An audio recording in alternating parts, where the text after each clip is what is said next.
자, 우리 하나님 말씀 찾겠습니다. 시편 85편 찾겠습니다. 시편 85편. 자, 오늘 말씀의 제목은 10절에 나옵니다. 인애와 진리가 같이 만나고 의와 화평이 서로 입맞추었으며. 오늘 말씀의 제목이 만나고 입맞출 때라는 제목으로 말씀 은혜를 나누겠습니다. 오늘 고라자손의 시인데, 제가 이 고라자손의 시, 여러분들이 아직 그 역사적 정황이나 배경, 또 언어적인 차이가 있기 때문에 이해를 위해서 제가 오늘 그 주보에 칼럼을 보면 이 고라자손의 시 세번역 버전으로 제가 올려놨습니다. 한번 보시겠어요? 자, 고라자손의 시 세번역입니다. 좀 여러분들에게 좀 생동감 있게 현대로 쓰여졌기 때문에 좀 더 실질적으로 와닿을 수 있도록 여기 기록되어 있습니다. 우리 한번 읽어보겠습니다. 같이 읽겠습니다. 시작. 주님께서 주님의 땅에 은혜를 베푸셔. 다 같이 시작. 포로가 된 야곱 자손을 돌아오게 하셨습니다. 주님의 백성들이 지은 죄악을 용서해 주시며 그 모든 죄를 덮어 주셨습니다. 주님의 노염을 말끔히 거두어 주시며 주님의 맹렬한 진노를 거두어 주셨습니다. 우리를 구원해 주신 하나님, 우리에게 다시 돌아와 주십시오. 주님께서 우리에게 품으신 진노를 풀어 주십시오. 주님께서 우리에게 영원히 노하시며 대대로 노염을 품고 계시렵니까? 주님의 백성이 주님을 기뻐하도록 우리를 되살려 주시지 않겠습니까? 주님의 한결같은 사랑을 보여주십시오. 우리에게 주님의 구원을 베풀어 주십시오. 하나님께서 무엇을 말씀하시는지 내가 듣겠습니다.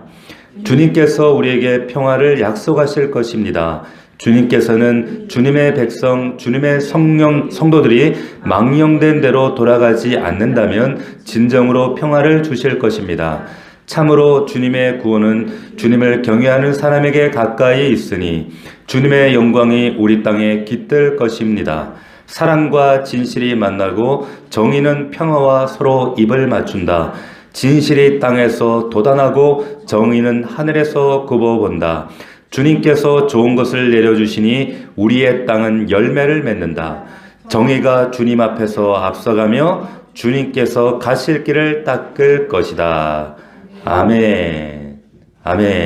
자, 오늘 말씀은 고라자손의 시입니다. 고라자손은 레위지파, 이스라엘 12지파 그 셋째 아들이었던 레위지파의 소속인데 성전을 섬기던 사람이었죠.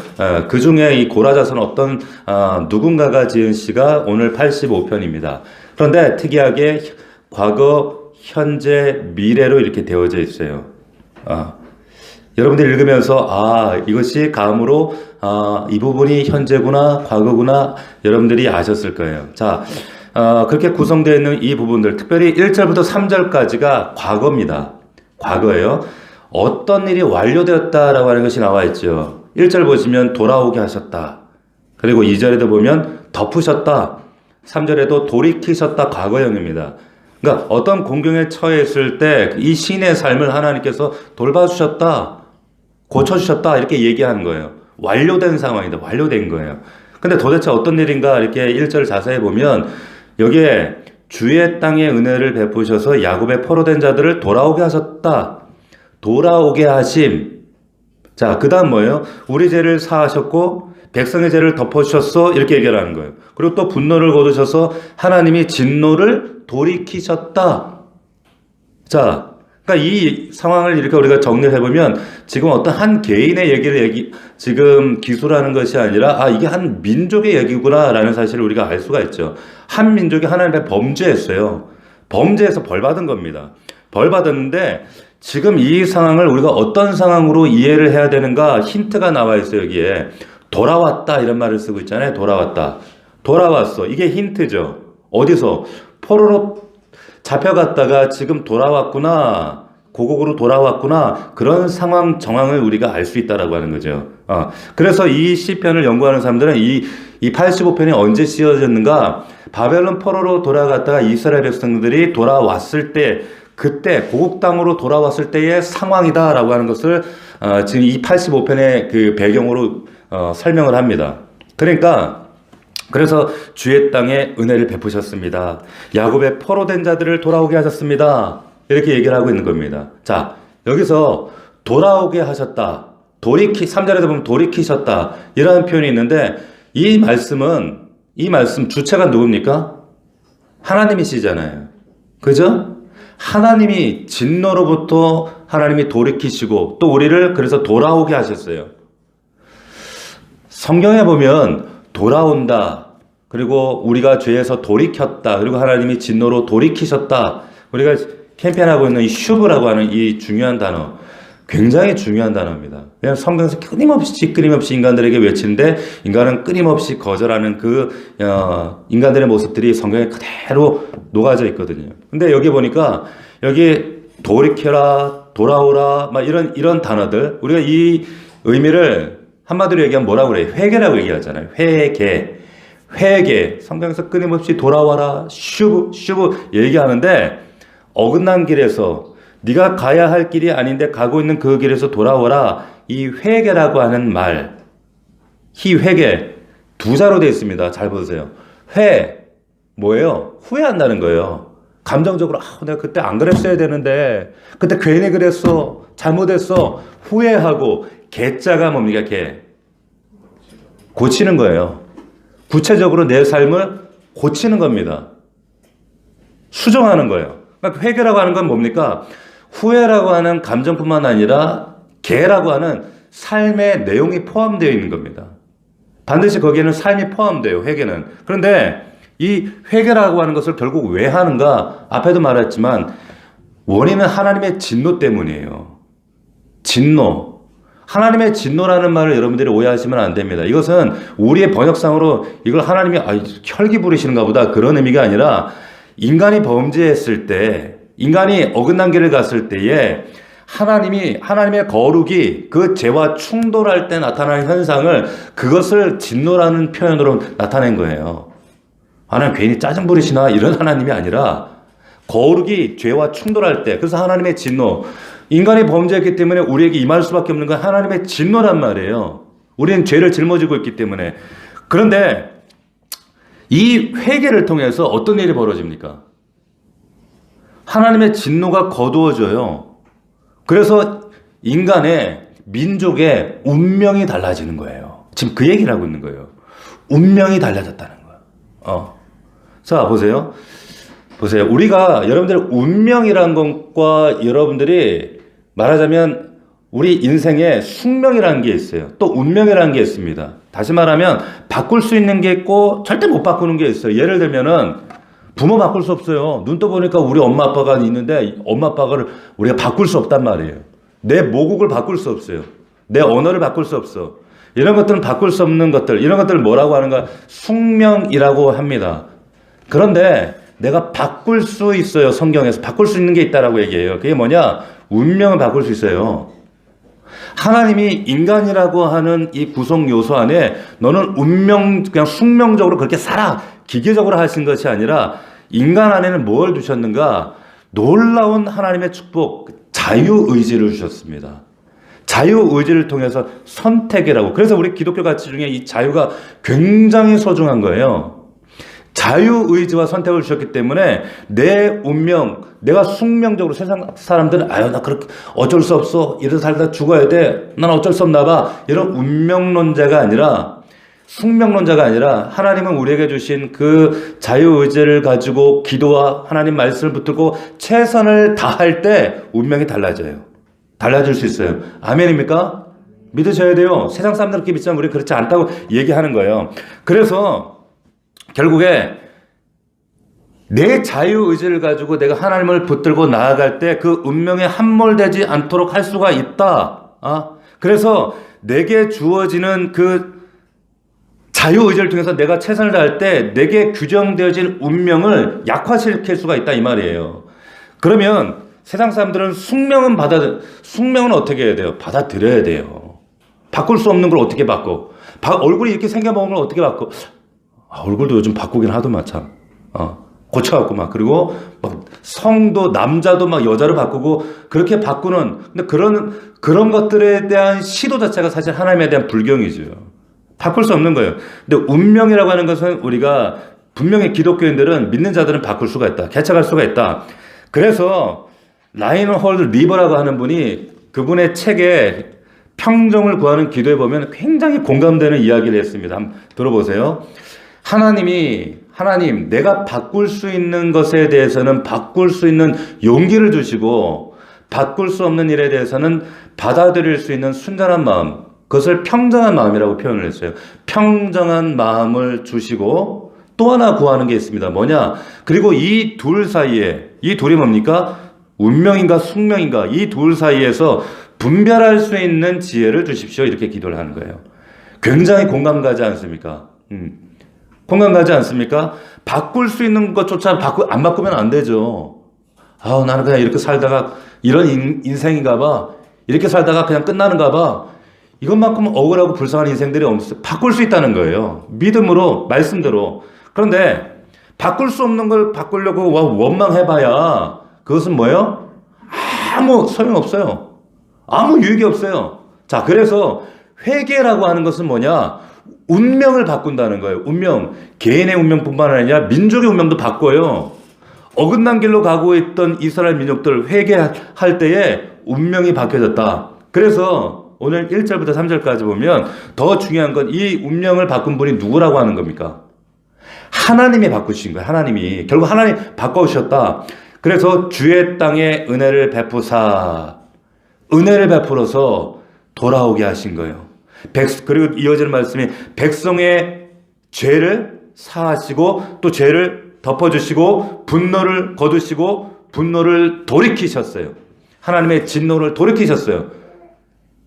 운명이 달라지는 거예요. 할렐루야. 자, 그런데 문제는 4절에 갔더니 논조가 바뀌어요. 자, 1절, 2절, 3절까지가 과거입니다. 4절부터 현재가 됐어요. 근데 논조가 확 바뀝니다. 잘 보세요. 우리 구원의 하나님이여 우리를 돌이키시고, 아니 갑자기 과거에 돌이켰는데 또 돌이키래. 우리에게 향하신 주의 분노를 거두소서. 과거의 현재예요? 현재예요, 현재.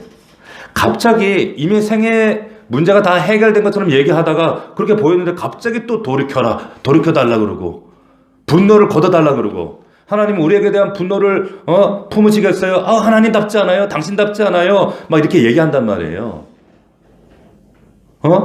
이게 지금 무슨 상황이냐라고 하는 겁니다.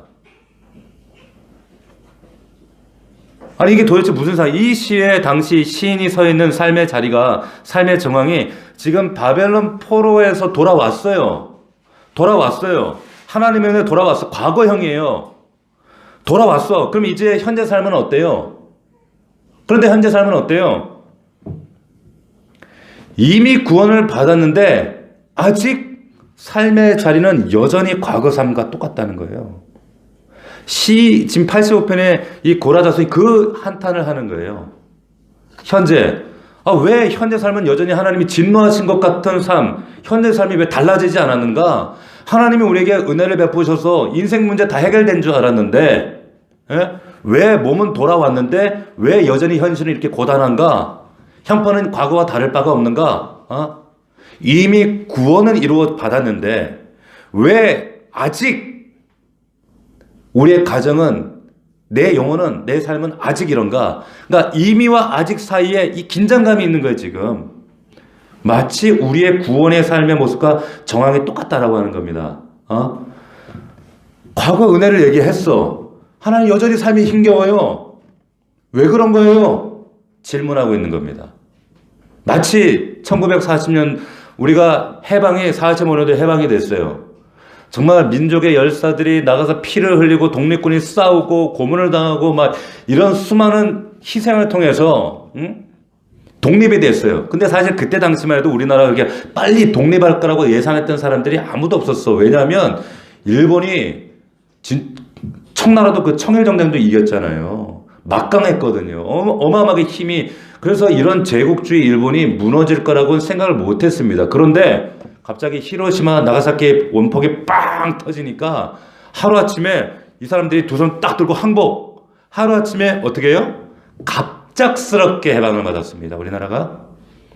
도둑같이 해방해 왔어요. 그러니까 함석헌 선생이 이 나라 해방이 도적같이 와서 도둑 같은 해방을 맞았다 이런 얘기를 하신 거예요. 도적같이. 그러니까 문제는 해방되니까 자유를 입었으니까 자유인이 되니까 이미 구원을 얻었어. 행복하지, 감사하지. 근데 문제는 뭡니까? 문제는 뭐예요? 정혜중 집사님. 문제가 어떤 문제가 있을까요? 현실은 그대로인 거예요. 다시 말하면 준비되지 않은 해방을 맞은 거예요. 준비되지 않은 구원을 맞은 거예요. 돌아왔더니 내가 해방된 사람으로 자연으로 대한민국 사람으로 살아가야 되는데 현실은 피폐하고 여전히 자연으로 그런데 나의 가치나 생각이나 모르는 것들도 자유인으로 살아갈 수 있는 준비가 전혀 되어 있지 않아 있어.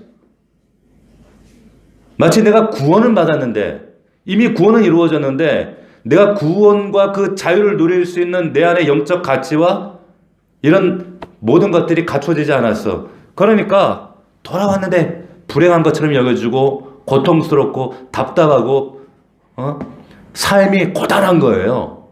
이 고라자손이 그 얘기를 하는 거예요. 그들이 지금 하나님 앞에 하는 말이 뭡니까? 4절을 보시겠어요? 4절에 이제 이렇게 얘기하는 거예요.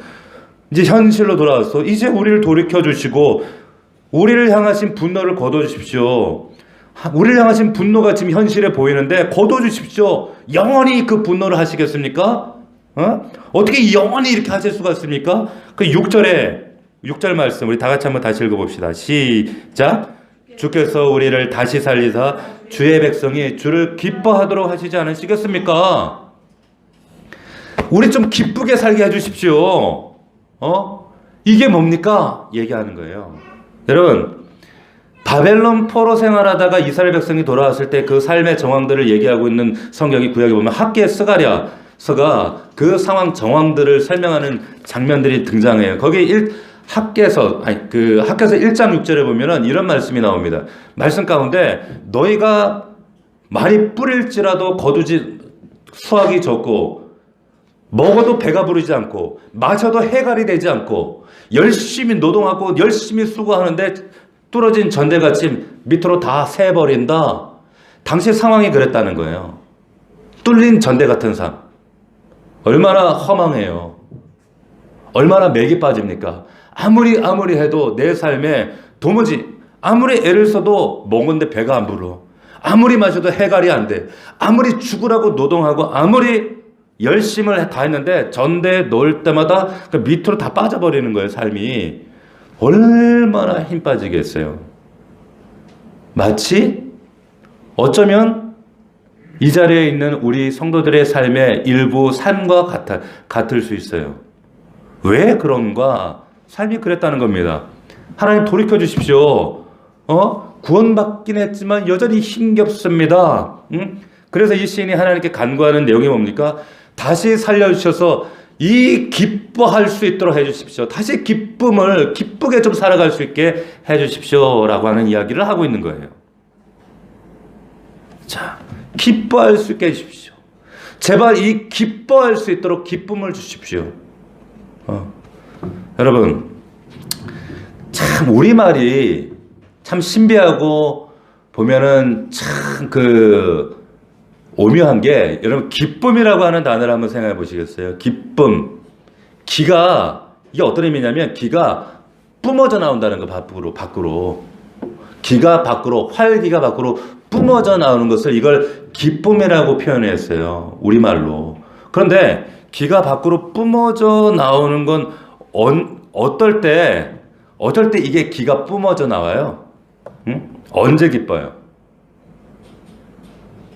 정정 집사님, 언제 이게 기뻐요? 네? 윤재승 집사님, 언제 기뻐요? 어떤 기쁜 일이 있을 때? 돈 벌었을 때? 네? 우리가 돈 버는 기쁨이라고 얘기하지 않아요. 돈 버는 재미라고 얘기하지. 네? 고스톱 칠 때 우리가 기뻐요? 우린 재밌다 그러죠. 고스톱 치는 한잔하는 재미는 있죠. 술 마시고 기쁘다 그러진 않아요. 그런데 우리는 재미를 기쁨이라고 착각합니다. 기쁨이라고 생각하는 거예요. 그런데 기쁨은 언제 생기는가 가만히 생각해 보세요. 내 인생 속에 내 존재하는 의미, 가치, 이것이 내 안에서 그래. 그래서 내 존재 가치를 인정받고 확정받았을 때, 근데 네 존재 가치를 통해서 또 다른 가치가 막 새로운 존재 가치를 또 생성해냈을 때, 나 그런 대로 괜찮은 의미구나 할 때 내 안에 어떻게 해요? 기가 활기가 뿜어져 나요. 기쁨이 나온단 말이에요. 기쁨이. 그런데 이 기쁨 반대로 보세요. 이 기쁨이 언제 사라집니까? 그 존재, 가치 인정받지 못했을 때. 학교에서 말한 것처럼 먹어도 배가 부르지 않고 애써도 뭐 해갈이 되지 않고 아무리 해도 아무 의미가 있고 새로운 어떤, 그러니까 그냥 뭐 자고나도 찌뿌둥한 것 같이 그런 거야. 그러니까 생의 활기가 사라진 상태란 말이에요. 영적으로나 육적으로나. 이것을 내가 만들어냅니까? 기쁨을? 아니, 이 기쁨은 하나님이 주시는 거예요. 그래서 지금 이 기자가 이 기쁨 달라고 하나님께 요청을 하는 거예요. 내가 만들어낼 수 없기 때문에. 그래서 내 생의 활기, 내가 만들어낼 수 없는 이거 하나님, 이거 주십시오. 마치 뭐냐면 하나님께서 흙으로 사람을 지으시고 그 코에 생기를 불어넣으신 것처럼 그 생기, 기쁨, 활기는 하나님이 주셔야 되는 거예요. 하나님이 마치 에스겔 골짜기 해골이 가득 자빠져 있는데 바람이 불어서 후 할 때 큰 군대로 이룬 것처럼 하나님이 주시는 것이 기쁨입니다. 우리 자녀들에게 이걸 분별할 수 있는 눈을 열어주셔야 돼요. 세상은 재미로 사는 게 아니라 하나님이 주신 기쁨으로, 그 기쁨에 충만할 때 내가 지금껏 그게 기쁨으로 착각하고 붙들고 있던 그것조차도 과감히 버려버리고 그 기쁨을 위해서, 하늘의 기쁨을 위해서 얼마든지 나를 투신하는 인생이 되는 거예요. 우리 자녀들에게 그걸 가르쳐 주셔야 된다는 거예요. 보세요. 고라다손이 그 기쁨을 하나님께 강창하고 있습니다. 예레미야서 8장에 보면, 느헤미야 8장에 보면 느헤미야가 이런 얘기를 합니다. 여호와를 기뻐하는 것이 너희 힘이다, 이런 얘기를 해요. 여호와를 기뻐하는 것이 너희의 힘이다. 자, 학사 에스라를 통해서 느헤미야가 성경을 낭독하게 했어요. 성경 읽어라 백성들 앞에 성경을 막 낭독합니다. 그랬더니 백성들이 우리 자신의 실상, 왜 우리가 이런 어려움과 고통 가운데 하나님의 불순종, 결국 이런 불순종으로 인해서 이런 민족의 어려움을 당하고 있었구나, 이 진노를 피할 수가 없었구나, 자신의 실상을 보면서 막 근심하면서 막 울었어요. 엉엉 울었어요. 그때 느헤미야가 한 얘기가 뭐냐면, 울지 마라, 근심하지 마라, 오늘은 여호와의 성일이다, 기쁜 날이니 울지 마라, 이런 얘기를 하면서 여호와를 기뻐하는 것이 너희의 힘이다, 이런 얘기를 하는 거예요. 할렐루야. 여호와를 기뻐하는 것이 너희의 힘이다. 윤 집사님, 여호와를 기뻐하는 게 그럼 뭐예요? 여호와를 기뻐하는 게 도대체 뭐예요? 이번 주 별로 안 기뻤잖아요, 그죠? 여호와를 기뻐하는 게 그럼 왜 안 기쁜 거예요? 여호와를 기뻐한다는 게 뭐예요? 정현중 집사님, 여호와를 기뻐한다는 게 뭐예요? 그분의 말씀에 순종하는 게 아니고, 그분의 말씀에 순종하는 거. 아주 모범답안, 원론적인 아주 모범답안. 그런데 오늘 본문을 통해서 보세요. 이 본문과 연관해서, 그리고 느헤미야가 얘기했던 여호와를 기뻐하는 것, 이게 너희의 힘이 된다. 이게 무슨 말이냐면, 아까 얘기했지만 기쁨은 어느 때 오냐면, 잘 보세요. 기쁨이 언제 올까요? 언제 와요? 하나님이 주셔야 옵니다. 제가 얘기했죠. 하나님이 주셔야 오는 게 기쁨이라고. 그러려면 나의 중심이 하늘에 딱 잇대어 있을 때 오는 거예요. 다시 말하면 내가 중심이 하늘과 맞닿아 있을 때, 내 중심이 바로 서 있을 때 이 기쁨이 오는 거예요. 무슨 말씀인지 아시겠어요? 그러니까 여호와를 기뻐하는 것이 너희의 힘이다라고 얘기하는 것은 뭐냐면, 우리의 삶에 하나님을 내 중심으로 딱 세워드렸을 때, 하늘에 내 중심이 딱 있을 때 기쁨이 흘러온다는 거예요. 여러분, 이걸 모르면 우리는 기쁨을 절대 누릴 수 없습니다. 재미는 잠시 지나갈지 모르지만 여러분 우리 안에 중심이 하늘에 있다야 되는데 여러분들 삶에 하늘에 있다 있는 그 중심에 어떤 것들이 있습니까? 세상 것들로 있잖아요. 세상 것들 끊임없이 다른 중심들로 찾아가고 있는 거예요. 재미있을지는 모르지만 그러나 거기에는 기쁨이 있을 수가 없어요. 여러분 안에 중심에 과연 나는 무엇이 하늘과 있다 있는가? 여러분 출애굽 시대 이스라엘 백성들 시내산 언약 계약을 맺습니다. 하나님과. 근데 하나님께서 이 백성들에게 놀라운 비전을 하나 주셨어요. 그 비전이 뭔가 하면 내가 너희를 제사장 나라로 삼을 거야. 내가 너 거룩한 백성으로 삼을 거야.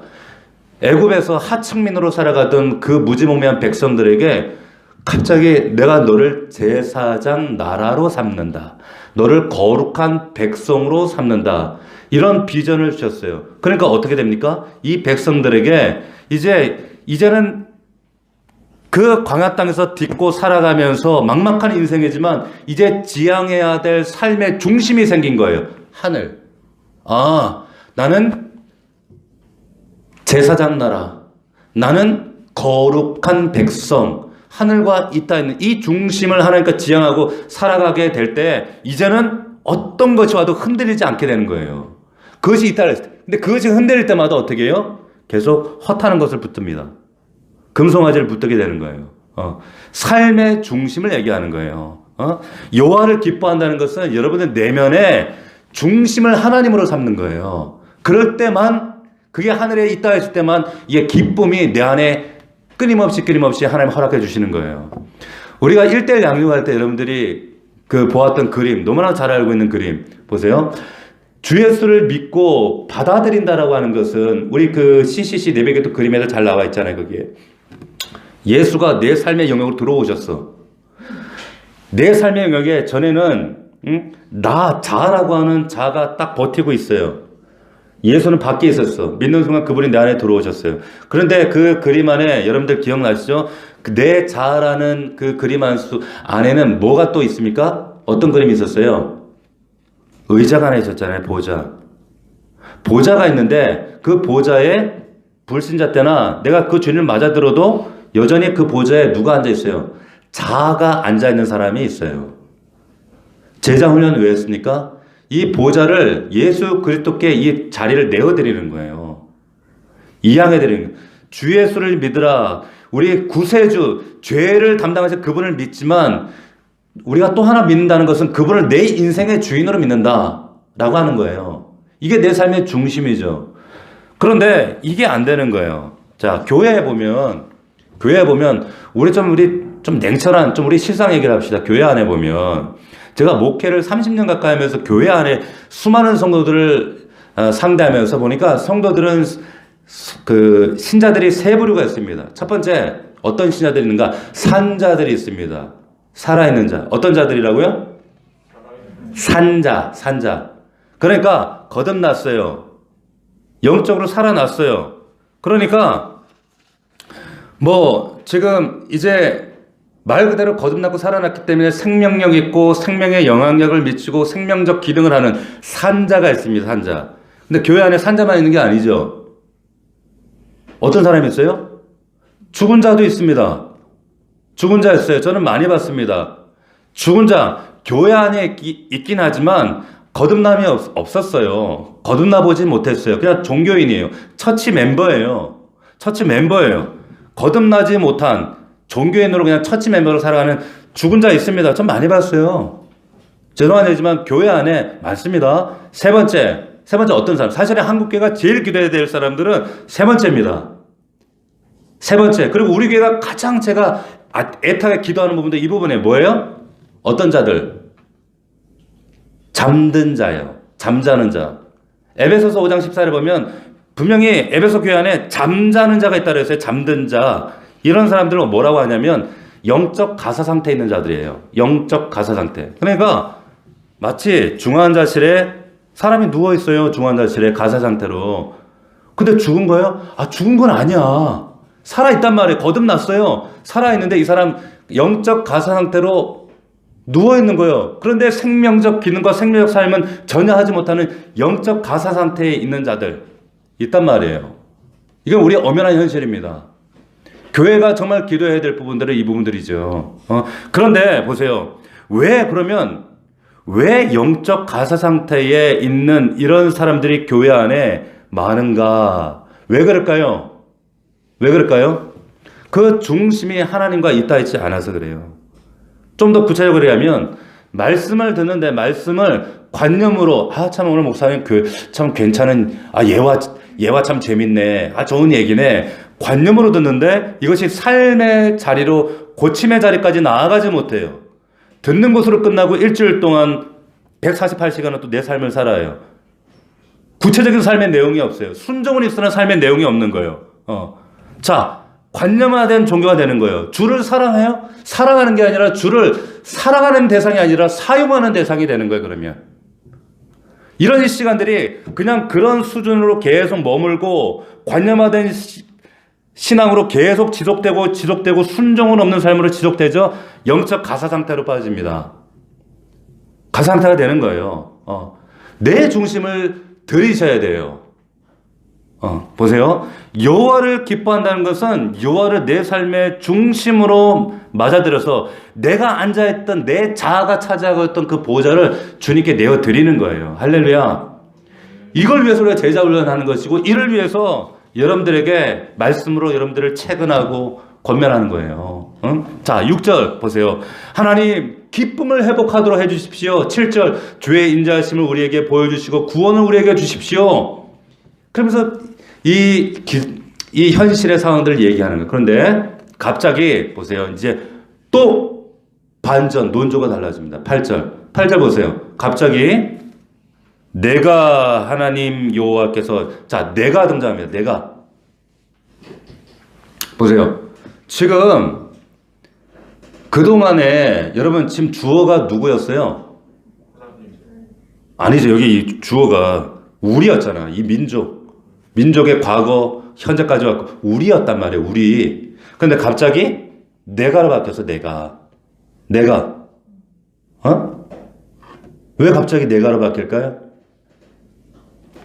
여러분 여기 내가가 이 나는 누구야 그러면? 왜 우리라고 하지 않고 나라 그래요? 자, 제가 이 부분을 여러 군데 주석을 찾아보고 내린 결론은 학자들이 얘기하는 부분들 종합적으로 볼 때 이 나는 누구냐면 성전의 예언자예요. 어떤 사람인지는 정확하지 않은 성전 예언자일 것이다. 최종적 결론을 내리는데 이분이 지금 이 성전의 예언자가 이 우리 민족의 우리의 상황들의 정황들, 배경들, 과거, 현재 모든 얘기를 다 들었어요. 그러면서 이제 얘기하는 거 8절에 뭐라고 하는가 하면 8절에서 내가 하나님 여호와께서 하실 말씀을 듣겠습니다. 이제 내가 제대로 경청하겠습니다. 제대로 듣겠습니다. 말씀 귀를 기울여 듣겠습니다. 라고 얘기하는 거예요. 이 성전의 예언자가. 그런데 이 예언자가 마음에 확신을 얻었어. 그러면서 얘기하는 것이 뭐라고 얘기하는가? 무릇 그의 백성 그의 성도들에게 화평을 말씀하실 것이라 이렇게 얘기하는 거예요. 할렐루야. 미래를 선포하는 거예요. 잘 보세요. 지금 백성을 향하신 뜻이 화평이다, 샬롬이다 라고 얘기하시는 거예요. 백성들은 현실에서 아우성을 치는데 너희들은 화평이야 평안이야. 자, 하나님 뜻이 안 보였어요. 현실이 불투명했어요. 답답했어요. 이 예언자 어떤 사람이에요? 예언자는 꿰뚫어 보는 사람이란 말이에요. 백성들이 못 보는 것을 볼 수 있는 사람이 예언자. 이 성전의 예언자 내가 꿰뚫어 보고 말하는 거야. 마치 아무도 못 보는데 어린 왕자에 보면은 어린 왕자가 그림을 그려달라고 그러는데 뱀을 그려달라는데 못 그려. 그 뱀을 이게 그렸는데 어른들이 보니까 그 그림이 무슨 그림이었습니까? 예? 그지 중절모자였어요. 어른들이 보면은 중절모자인데 어린 왕자 애 눈에는 그게 뭘로 보이는 거예요? 코끼리를 삼킨 보아뱀으로 보이는 거예요. 어른들 눈에는 안 보이는데 어린 왕자 눈에는 그게 보이는 거예요. 꿰뚫어 본다는 거예요. 꿰뚫어 보는 거예요. 보세요. 우리는 봐야 될 것을 우리가 인생을 살아가고 인생이 축적되어지고 경험이 축적되어지고 살아가면 살아갈수록 우리 안에 생겨진 개념들이라는 게 있습니다. 근데 그 개념으로 보게 되잖아요. 보게 되면 근데 정작 봐야 될 것을 못 보는 경우가 너무나도 허다해요. 못 보는 거예요. 그런데 예언자는 그걸 꿰뚫어 본다는 거예요. 봤어요. 내가 이제 들었어. 하나님 말씀을 들었어. 근데 하나님 뜻이 뭐냐? 우리의 삶의 형편은 이렇게 고단하고 형편은 힘들지만 하나님께서 우리에게 주시고자 하는 건 샬롬이야. 할렐루야. 화평 주실 거야. 꿰뚫어 봤단 말이에요. 8절. 이걸 선언한 거예요. 이걸 여러분들에게 선언하신 거예요. 문제는 관건, 조건이 있어. 8절에 조건이 있습니다. 윤재승 집사님 조건이 뭐예요? 뭐예요? 예? 8절에 나와 있어. 뭐예요? 그 다음에 어리석은 대로 돌아가지 말지니라. 따라합시다. 어리석은 대로 돌아가지 말지니라. 조건이 어리석은 대로 돌아가지 말라는 거예요. 어리석은 대로. 결국 그게 문제예요. 어리석음. 어리석은 게 뭘까요? 어리석은 게. 인간은 끊임없이 반복해요. 죄도 반복하고, 개가, 더러운 토했던 걸 먹고 돼지가 구덩이에 빠지는 거 끊임없이. 그런데 성경, 어리석은 대로 돌아가지 말라는 거. 어리석은 대로. 어리석은 게 뭐예요? 어리석음. 옛날 개정 성경에는 이 어리석음을 이렇게 얘기했습니다. 망령한 대로 돌아가지 마라. 이렇게 얘기를 했어요. 망령한 게 뭘까요? 성경에서? 우상입니다. 우상은 뭐예요? 자기 중심성이에요. 자기 중심성. 자기 자신에게로 돌아가지 말라는 게 무슨 말이에요? 하나님 아닌 다른 세상 가치, 자기 중심을 그 안에 모시는 거예요. 자기가 우상이 있으니까, 자기가 거기에 중심되어 있으니까 하늘과 있다 할 수가 없지요. 그러지 마라. 그건 망령된 것이다. 그게 우상이다. 하나님 아닌 다른 가치가 내 삶의 중심이 되도록 하지 마라. 그러면 그렇게만 하지 않는다면 하나님께서 화평을 주실 것이다 라고 말씀하시는 거예요. 할렐루야. 자, 어리석은 대로 망령된 것, 우상 숭배. 우상은 헛된 것, 없는 것, 가짜. 이게 우상인데 이런 결국 하나님 아닌 것들을 더 사랑하게 될 때 이런 문제가 생기는 거예요. 우리가 무슨 우상을 사랑해요. 사랑해서 그런 거예요. 사랑해서. 보세요. 여러분, 우상이라고 하는 게 뭔가 한번 곰곰이 생각해 봅시다. 우리 조상들이 우상 왜 섬겼어요? 비나이다. 두 가지 때문입니다. 두 가지. 자기 욕망 때문이죠. 그렇잖아요. 자기 욕망. 또 하나는 자기 삶에 우환이 겹칠까봐. 두려움 때문에. 욕망과 두려움 때문이에요. 근데 욕망이라고 하는 것은 뭐냐면 우상 숭배는 욕망 때문인데 그러면 욕망은 왜 오는가? 욕망을 배타적이라고 얘기해요. 왜? 욕망이 왜 배타적인가 하면 내 욕망을 내가 이것을 차지하기 위해서는 누군가 것을 뺏어와야 돼. 뺏어와야 되기 때문에 욕망이라고 해서 배타적일 수밖에 없는 거예요. 그러니까 우상 숭배 이것은 욕망이고 욕망은 배타적이고 배타적인 것은 결국 뭘로 귀결됩니까? 이웃사랑이 파괴되는 거예요. 그러니까 하나님이 이것을 깨뜨리기 위해서 절대로 너희 우상 숭배 방영된 거 하지 말라는 거예요. 왜? 하나님 사랑, 이웃 사랑, 우상 숭배하면 다 깨어지거든요. 배타적일 수밖에 없는 거예요. 이 우상 숭배는. 그러니까 이런 관계, 우상 숭배 허탈한데 자기 섬긴 결국 이것이 내 욕망, 그럼 이웃 관계가 끊어지고 파탄나고 이런 구조가 계속 악순환이 되기 때문에 하나님 이건 no 그럴 수 없다. 자, 그래서 보세요. 내가 내 안에 욕망으로 가득 차 있는 상태. 그러면 배타적일 수밖에 없고 이웃과의 관계, 내 옆에 있는 사람들과의 관계도 결국에 흔들릴 수밖에 없는데 그 기저에는 원인이 뭐다? 내 욕망이구나. 욕망. 욕망이라는 것이 내 안에 작동되고 있어. 왜 내 옆에 같이 있는 아내가, 남편이 아니 그 사랑스럽고 내가 쏟아낸 자식이 이렇게 꼴보기 싫지? 왜 아버지가 불편하지? 왜 엄마가 불편하지? 왜 타인이 지옥같이 여겨지지? 그런 영화도 있었잖아요. 타인은 지옥이다. 근데 그 영화 제목이 아니라 실존주의 사르트르가 한 얘기예요. 근데 자기에게 있어서 타인은 지옥이다 이런 얘기를 했어요. 타인이 지옥이라는 거예요.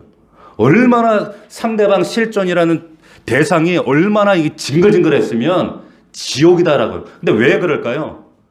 왜 타인이 지옥처럼 여겨져요? 자기 욕망 때문에 그런 거예요. 아니 자기 가족이 왜 불편해요? 상대방 때문에? 아니 자기 욕망 때문에 그런 거예요. 욕망 때문에. 예. 하나님이 이걸 철저하게 끊어내기를 원하신다라고 하는 거죠. 그래서 이걸 끊어낼 때 너희들이 어리석은 대로 돌아가지 마라. 이걸 끊어낼 때에 어떻게 하시는가? 9절 보십시오. 9절에 이제 오늘 주제의 말씀, 오늘 제목이 나와요. 같이 읽어봅시다. 시작. 진실로 그의 구원이 그를 경외하는 자에게 가까우니 영광이 우리 땅에 머무리로다. 영광이 머무는 거, 영광이. 이렇게 되면 어리석은 대로 가지 않으면 보세요. 진실로 그의 구원이 그를 경외하는 자에게 가까우니 영광이 우리 땅에 머문다. 우상에게 돌아가지 않고 허탄한 데 돌아가지 않고 내 삶의 중심에 예수 하늘과 있다 있고 하늘을 붙잡고 살아가는 사람들에게 구원이 가깝다.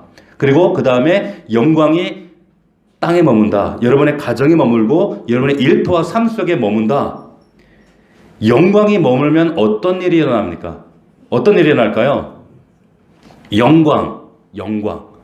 카보트라고 하는 카보트. 여러분 영광. 이 영광이라고 하는 것은 여러분 우리가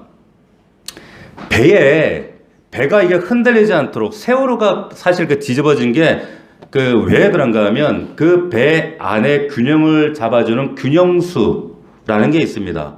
그걸 뭐라고 했어요? 밸러스트라고 그래요. 밸러스트. 그걸 균형수라고 하는데 그게 모자랐어요. 그러니까 파도 치니까 넘어갔거든요. 근데 옛날에는 배가 만들 때 균형수를 담아두는 그 공간이 없어요. 옛날 배들은. 그럼 옛날 배들은 그 균형수를 어떻게 맞췄는가? 바닥짐이라는 걸 넣었습니다. 바닥짐. 그러니까 배를 싣고 그 짐을 싣고 가다가 짐을 내리면 배가 가라앉았다가 이렇게 올라갈 거 아니에요. 파도 치면 흔들릴 거 아니야. 그러니까 이 배를 잡아줄 수 있는 무게중심 잡아줄 바닥짐을 싣는데 이게 들어가면 파도가 저도 흔들리지 않아요. 그러면 영광이라고 하는 카보트라고 하는 이 영광이라는 말은 뭐냐면 밸러스트예요. 그게 무게, 비중, 위대함, 무거움 이런 의미가 있어요. 내가 하나님 중심으로 내가 하늘과 있다 그럴 때 그런 사람은 흔들리지 않고 그런 사람에게 영광이 있는 거예요. 그런 자들에게 이제 이후에 나타나는 하나님의 놀라운 약속들이 쭉 열거되는데 10절부터 뭐라고 하는가 여러분 보세요. 그 땅에 영광이 임해. 근데 그 모습을 어떻게 설명하는가? 10절에 인애와 같이 읽겠습니다. 시작. 인애와 진리가 같이 만나고 의와 화평이 서로 입맞추는 거예요. 여기에 인애, 진리, 의, 화평, 이 네 가지 고라자손이 이게 이 영광에 가득한 우리 안에 이 땅 가운데 임했으면 좋겠습니다. 이 네 가지가 뭐예요? 딱 얘기하면 이건 뭐예요? 하나님의 성품이에요.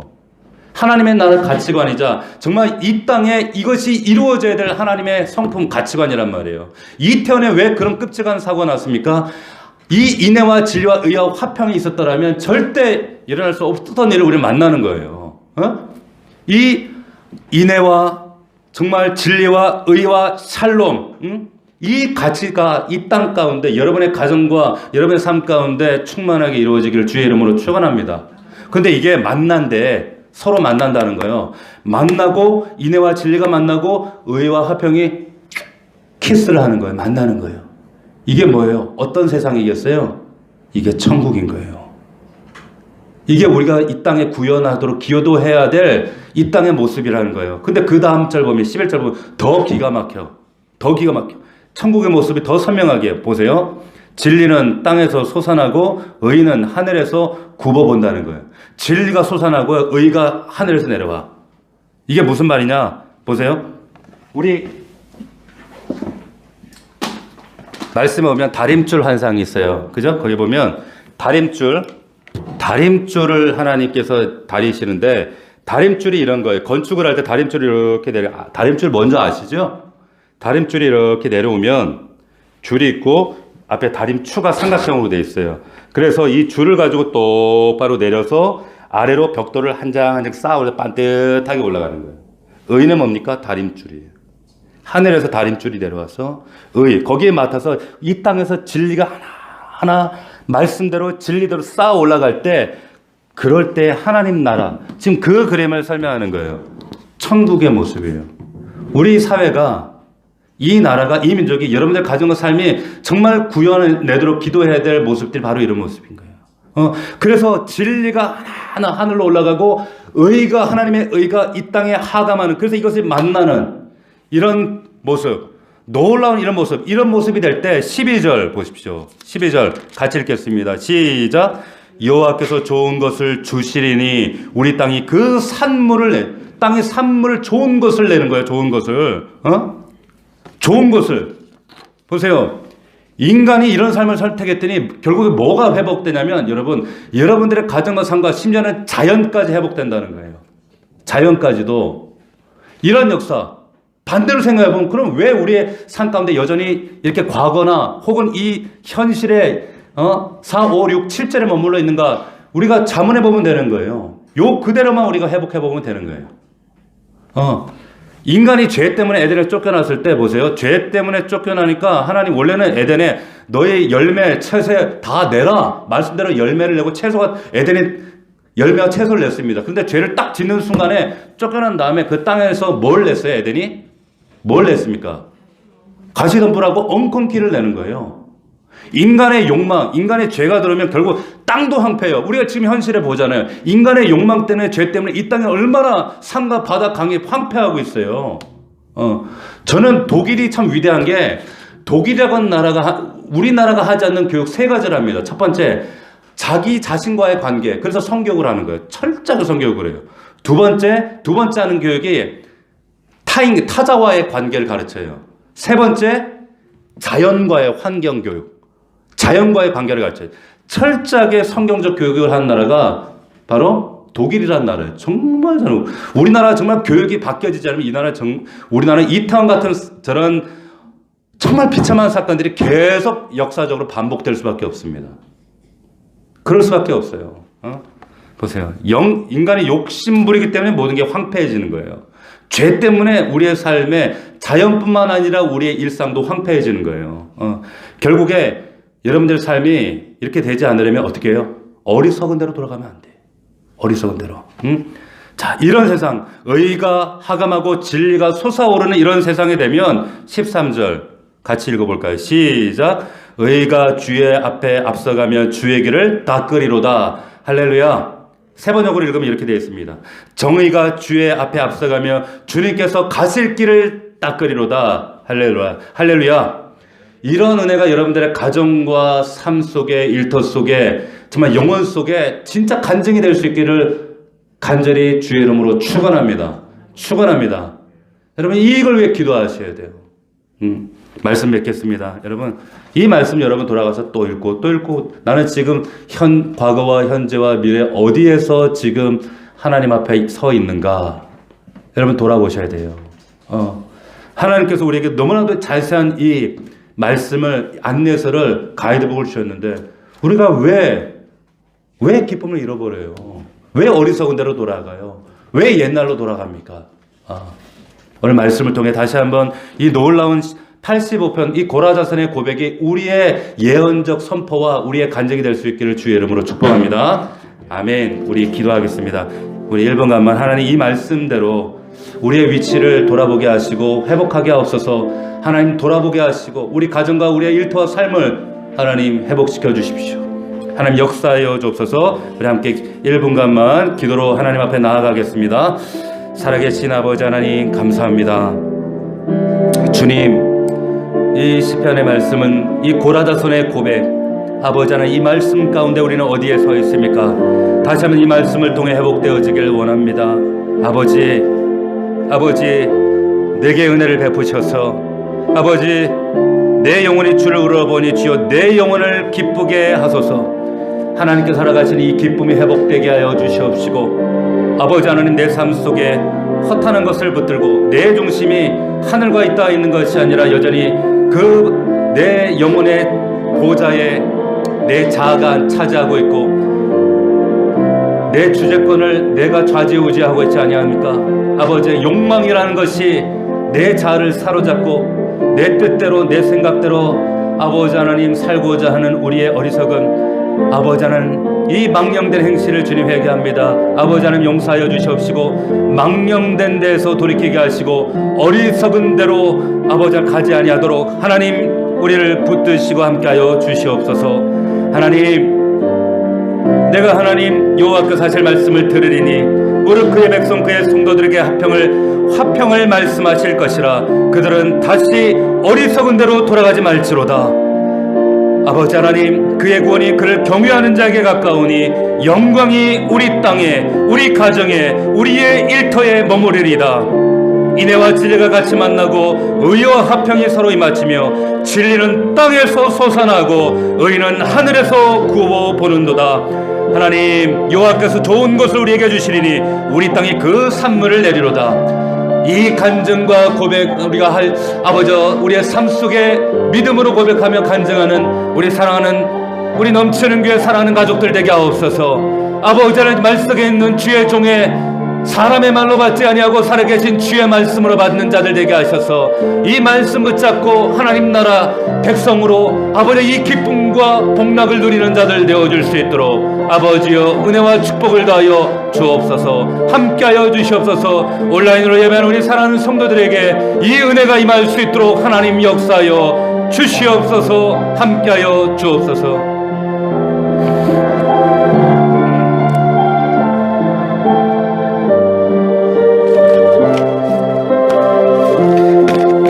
하나님 아버지 은혜와 사랑을 감사드립니다. 아버지 우리의 연약함과 곤고함 나약함들 아버지 하나님 여전히 우리 현실을 바라볼 수밖에 없는 현재의 우리를 바라보며 탄식할 수밖에 없는 연약한 저희들, 그러나 하나님 분명히 우리에게 선포해 주셨습니다. 하나님 우리 미래에게 주신 것들 우리의 과거와 현재에 있는 것들이 아니라 우리에게 허락하신 우리의 숙명은 하나님 샬롬인 줄로 믿습니다. 이 약속의 말씀을 붙잡고 하나님 이 말씀처럼 다시 어리석은 대로 돌아가지 않도록 하나님 우리 성도들을 붙들어 주시옵소서. 기도하는 자들 되게 하옵소서. 진리를 붙드는 자들 되게 하여 주시옵소서. 그래서 그를 경외하는 자들에게 그들의 가정과 그들 땅에 하나님의 영광이 머무는 그 하나님의 영광의 그들을 가운데 역사하는 은혜가 하나님 저들 삶 가운데 이루어질 수 있도록 주여 함께하여 주시옵소서. 감사드리며 예수님의 이름으로 기도하옵나이다. 아멘.